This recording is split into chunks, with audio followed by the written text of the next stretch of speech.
मित्रांनो, 5 तारखेला 5/6/2026 रोजी दौंड तालुक्यातील पाटसमध्ये 2 गटामध्ये मारहाण झाली आणि त्या मारहाणीचं रूपांतर गोळीबारात झालं आणि काही लोकांनी त्याच्यामध्ये गोळीबार केल्याचा प्रकार देखील समोर आला.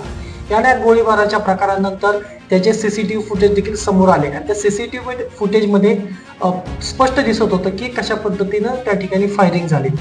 मग त्या फायरिंग नंतर आता आरोपींवर वचक राहावे आणि गुंडांमध्ये वचक राहावे याच अनुषंगाने ॲडिशनल एसपी गणेश बिराजदार यांच्या मार्गदर्शनाखाली यवत पोलीस निरीक्षक नारायण देशमुख यांनी आरोपींनी ज्या ठिकाणी गोळीबार केला होता, ज्या 2 गटामध्ये मारहाण झाली होती, त्या सर्व आरोपींना त्या ठिकाणी आणलं आणि त्या ठिकाणीच त्यांची धिंड काढली.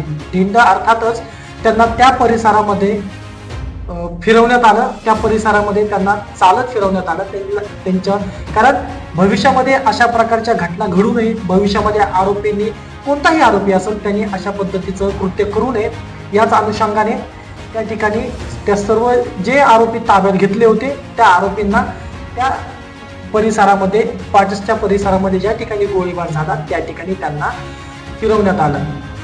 नक्कीच पोलीस प्रशासनाने कारवाई केलेली आहे आणि नक्कीच अजून कशा पद्धतीची कारवाई पुढे जाते हे देखील आता तितकंच महत्त्वाचं ठरेल.